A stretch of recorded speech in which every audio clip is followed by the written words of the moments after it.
Kommer från fel del av gården, från andra sidan spåret. Jag växte upp med zigenare och romer som spelade handklaver och ville spå mig, medan min farsa tömde en flaska Explorer. Lärde mig lira gitarr och domarkonen. Django's kvintett spelade ut grammofonen. Med second hand kavajer i garderoben och brassband live varenda kväll i trädgården. Det bugger bra, men sen kom problemen. Trappade tidigt i klaveret och skattesedel. Jag menar skyldigheter, rättigheter, myndigheter, rättssystem. Sannolikheten är lite närmare förmedlingen med yeah.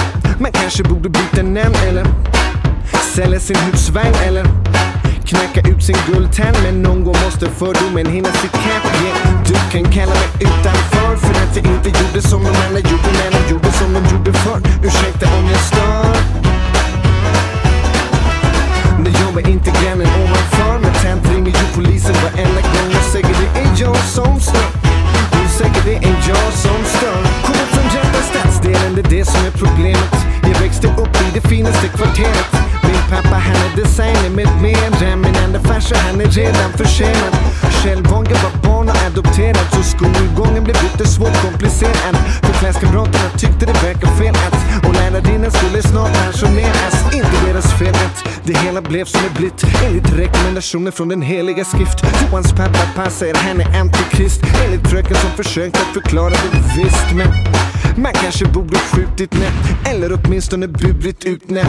Nu är hon död och ligger i urnen, men på något sätt lever ju borden ännu idag, ja. Du kan kalla mig utanför för att jag inte gjorde som de andra gjorde, när de gjorde som de gjorde förr. Ursäkta om jag stör. När jag var inte grannen ovanför, men tant ringer ju polisen varenda gång och säger det är jag som stör. Hon säger det är jag som stör. Husefriden eller dylikt, har knappt någon tid att lyssna på din kritik. Inte lycklig men ganska så lycklig, så tant jag mig en chans att lyssna på min musik. Men nej, ta inte se den dit jag kommer. Om skeden är av silver så tar jag den när jag kommer. Har de sagt så många gånger, så tack men nej tack, jag hittar till utgången. Du kan kalla mig utanför för att jag inte gjorde som de andra gjorde, när de gjorde som de gjorde förr. Ursäkta om jag stör. När jag var inte grannen ovanför, men tant ringer ju polisen varenda gång och säger det är jag som stör. Hon säger det är jag som stör.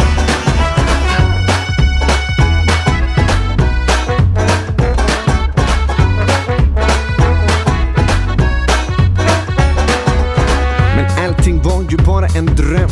Jag är ju svensk och går före i kön. Till och med man och bara högre lön, så tillvida att jag inte sitter arbetslös. Jag gillar motsatt kön, så grabbar jag mig knappast den du kallar för bög. Men grabbar jag mig kanske den du kallar för trög, för jag fattar ju inte vad du säger även om jag hör. Du kan kalla mig utanför för att jag inte gjorde som de andra gjorde, när de gjorde som de gjorde förr. Ursäkta om jag stör. När jag var inte grannen ovanför, men tant ringer ju polisen varenda gång och säger det är jag som stör. Hon säger det är jag som stör. När de gjorde som de gjorde förr. När de gjorde som de gjorde förr. Ja, när de gjorde som de gjorde förr, så stod jag där utanför. När de gjorde som de gjorde förr. Ja, när de gjorde som de gjorde förr. När de gjorde som de gjorde förr, så fan i mig stod jag där utanför.